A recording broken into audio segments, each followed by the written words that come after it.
go on to some other issues, but can I just say I'm acutely aware, as someone who's very new to South Australia, that Victoria is significantly better resourced, both as a peak organisation for the non-government sector. I think you've got between 40 and 50 staff.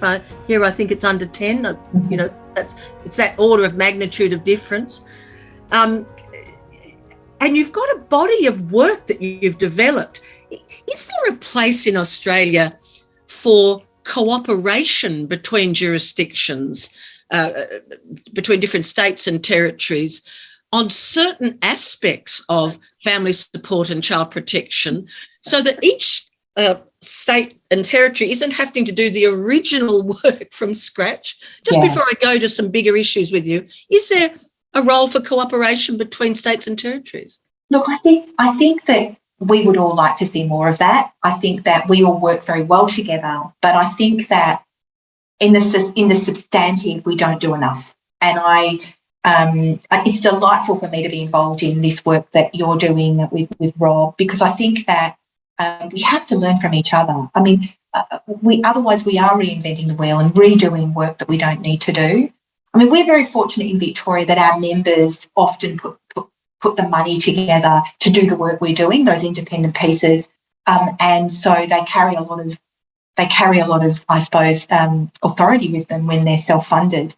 But you can do a lot with a little. It's about being really strategic. And when we had 5 people and now we've got 45 people, we were very strategic. And as I said, it started with the evidence about what works. Let me come to this question of a sustainable funding framework, and there is a segment on that in the South Australian Issues paper. And I note that a couple of days ago, we're speaking in late April as I talk to you now, a couple of days ago, the Australian Council of Social Services, the peak body for all the community sector, put out a body of work, a survey of their sector that saw a very significant underfunding of many aspects of their work. And again, I can give our audience a reference to that. So you've managed to get more funding, bottom line. Your tips to the sector here in South Australia about how to attract more money from government and other sources? Well, I mean, I think, it takes time. So one thing I will say to my South Australian colleagues is that nothing happens quickly. So I just want to say that because, I've been in this job now for 9 years, and it's been a gradual work program to get us where we are now. And we've had 2 very good budgets here in Victoria for the child and family services sector. I think, again, it goes back to avoiding this sort of labouring the point around the problem, because to be honest with you, if you talk to Treasury people, they'll tell you we know the problem and we don't keep talking to us about that. Tell us what to do about it, because they are confounded too by these sort of ongoing problems. You also have to make these issues mainstream issues and not peripheral issues. If they're peripheral issues, they are things that you can maybe or maybe not deal with. They don't, and it looks like they don't impact everybody. Well, actually, these issues impact everybody. These are our children, and there are thousands of them at stake. So I think that, and there's a huge economic impost on our government coffers if we don't address some of these issues. It's not just one of those things that it is contained and has sort of boundaries around it. So really our arguments were, let's look at the economic impact of not doing anything. The other thing we did, Julie, is, we have built very positive relationships with our Treasury colleagues. You've got to go to the source and you've got to have a conversation with them about what they need to know. What is it they need to know? What are their questions? Rather than thinking, this is what they want to know. Well, no, you don't know until you ask. So we've built very good relationships with Treasury, with our own government department, with government officials directly to find out what they need to know. So all of those things I think have made a difference, and make this issue a mainstream issue that matters to lots of people. Because our time is nearly up here, but partnership with the Department of Community Services, it has different names, but the statutory government department that's critical to child protection. Do you feel you have a partnership?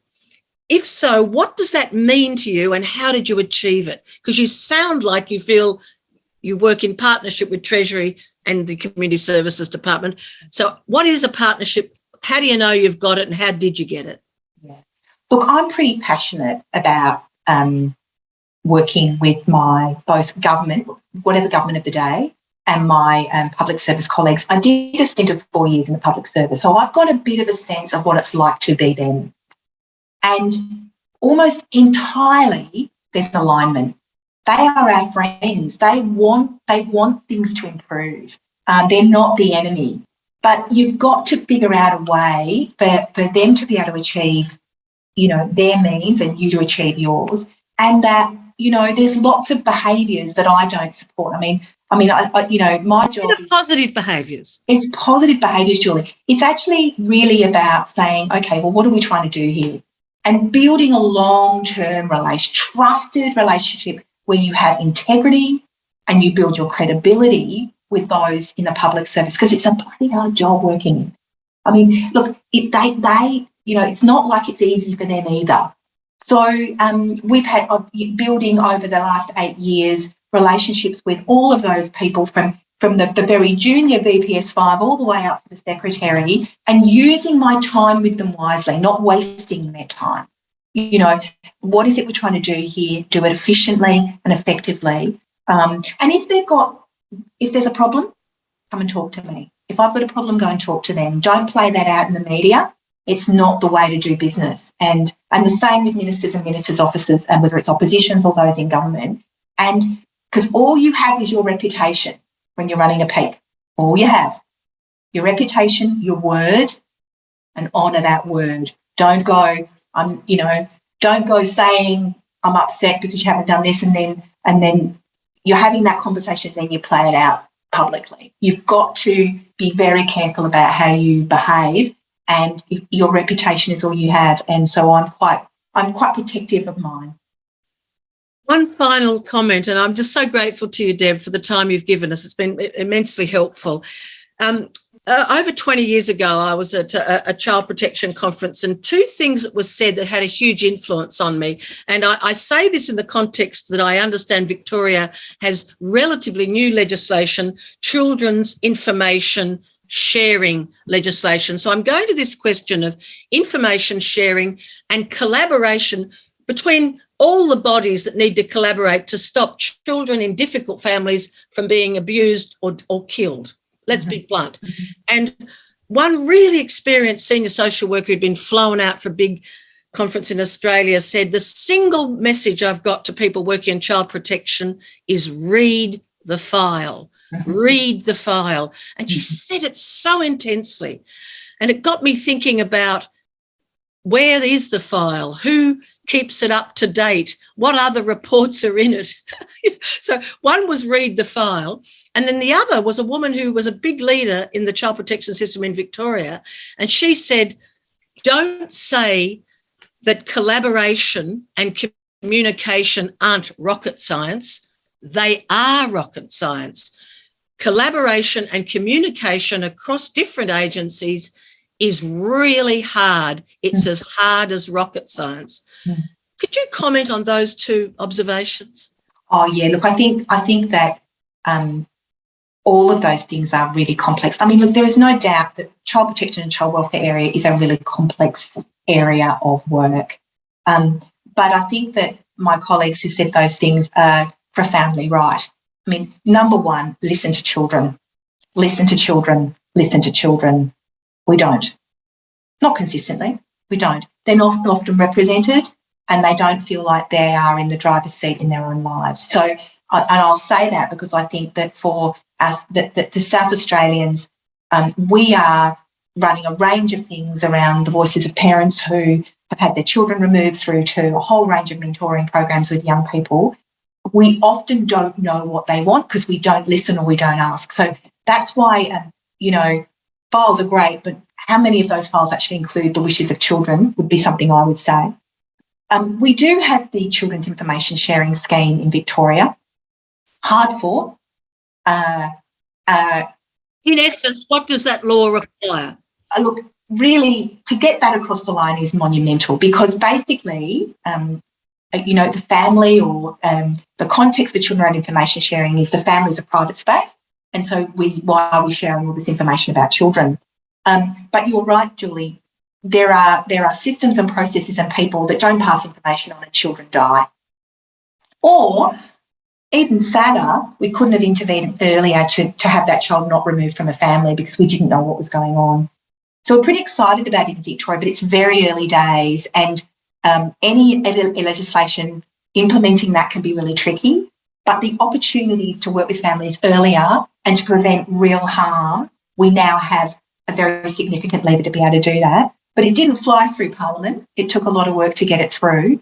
And as I said, we're still refining and training people on what it means to be able to share information, because people are scared. But increasingly, we're getting people more and more, feeling more and more comfortable to share information to make sure that families are kept safe.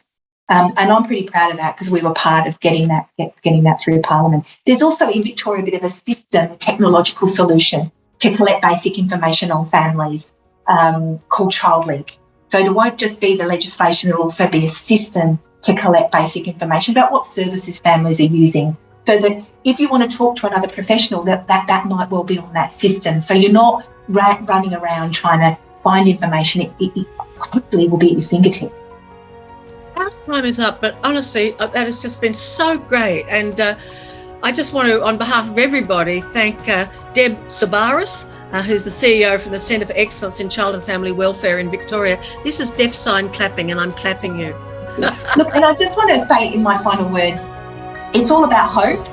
Like, this is a complex system, it's really difficult, and we get carried away by the demand and the terrible pressures, but start to think about what works and think all those things out and start focus on those, because we do get overwhelmed. It is scary stuff, but focus on what works and start ploughing that sort of future forward.